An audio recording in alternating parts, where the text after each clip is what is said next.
जय श्री कृष्ण, जय श्री राम, जय गौ माता, जय राधे श्याम। और आप सब कैसे हैं?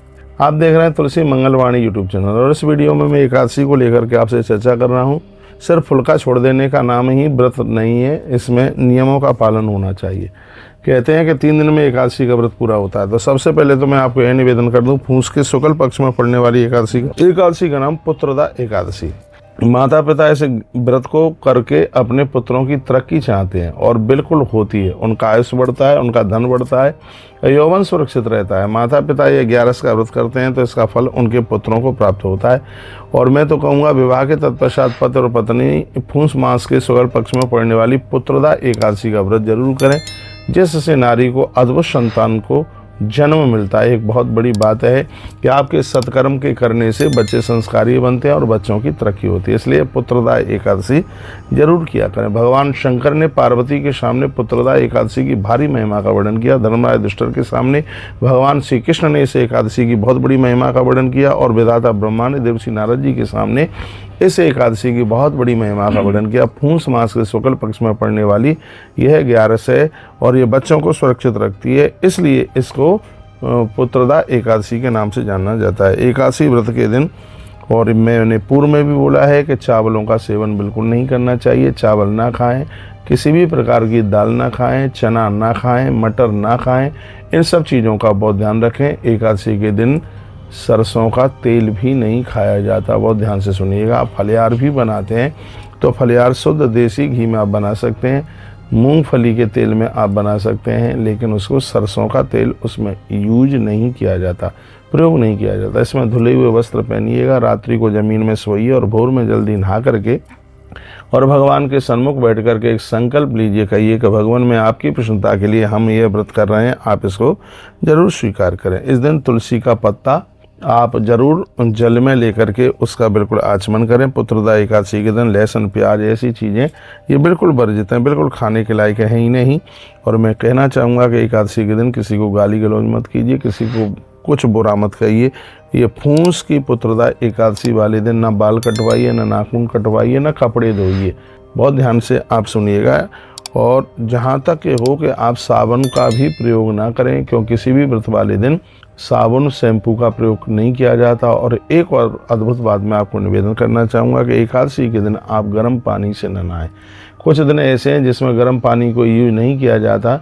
नवरात्रा में गर्म पानी को यूज नहीं किया जाता, श्राद्धों में भी गर्म पानी यूज नहीं किया जाता, और 11 के समय पर भी गर्म पानी को बिल्कुल नहाने के लिए यूज नहीं किया जाता। तो आप ताज़ी पानी से आप स्नान कीजिए, इस बात का ज़रूर ध्यान रखिएगा। इस दिन भगवान विष्णु, लक्ष्मी नारायण भगवान का वंदन और पूजन होता है। मैं आपको निवेदन करूंगा 26 एकादशियों के नाम का भी उच्चारण करें, और इसमें तुलसी माँ के पूजन की बड़ी महिमा है।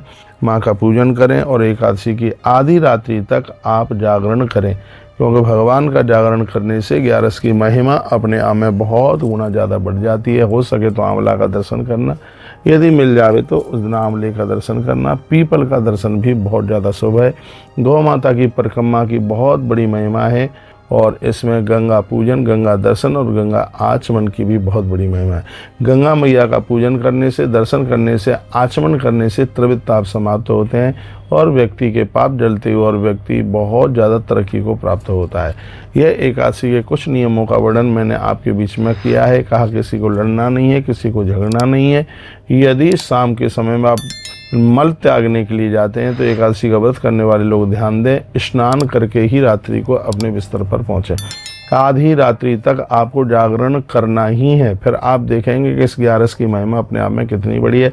फलियार भी लेते हैं तो आप एक ही बार लीजिएगा, क्योंकि 3 दिन में व्रत पूरा होता है। 10वीं की रात्रि को भोजन छोड़ा जाता है, एकादशी को एक बार फलियार लिया जाता है, और द्वादशी के दिन भी ब्राह्मण को भोजन करा के तुलसी माँ का पूजन करके गौ माता को एक चंदिया दे करके, रोटी दे करके, उसके बाद में ही साधक बस द्वादशी को एक ही बार प्रसाद लेता है, भोजन लेता है।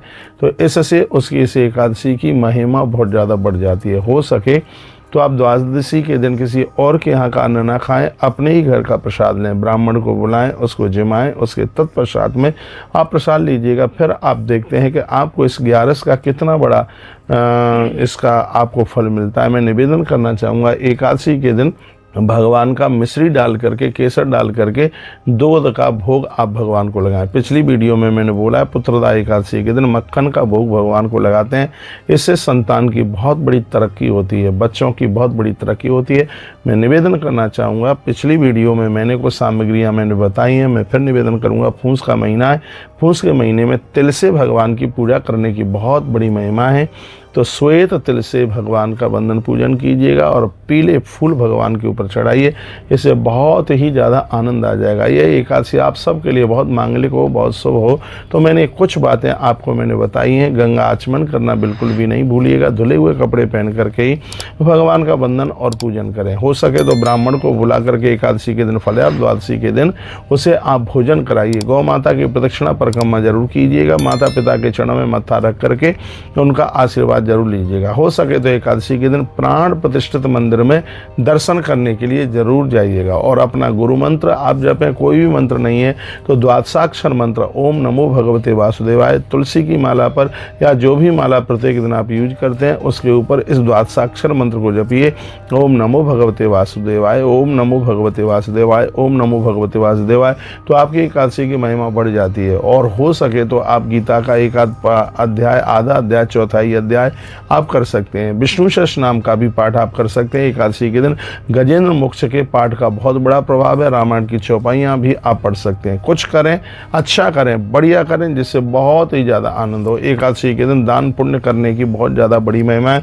फूस का महीना है, उस दिन आप कंबल, स्वेटर, ऊनी वस्त्रों को आप बांट सकते हैं। गुड़, रुई इत्यादि का आप दान कर सकते हैं।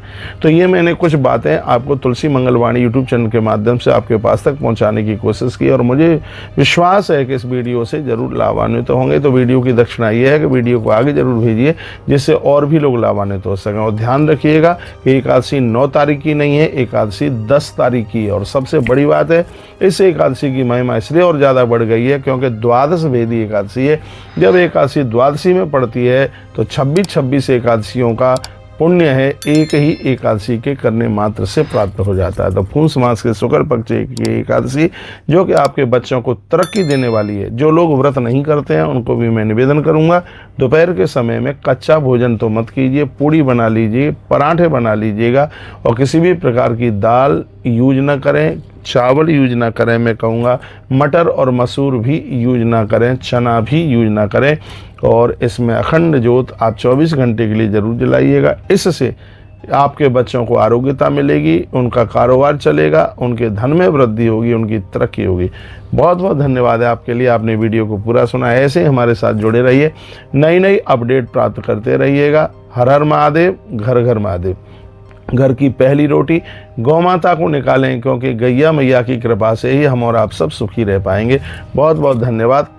कुछ अच्छा लगा इसमें तो आप चैनल को सब्सक्राइब जरूर कीजिएगा और ऐसे हमारे साथ जुड़े रहिएगा। स्वास्थ्य को लेकर के तुलसी मंजरी यूट्यूब चैनल जरूर सुनिएगा, जिससे आपका स्वास्थ्य भी ठीक रहे। एकादशी की, पुत्रदा एकादशी की आप सभी को मांगलिक बहुत बधाई और शुभकामनाएं। हरिओम हरिओम हरिओम।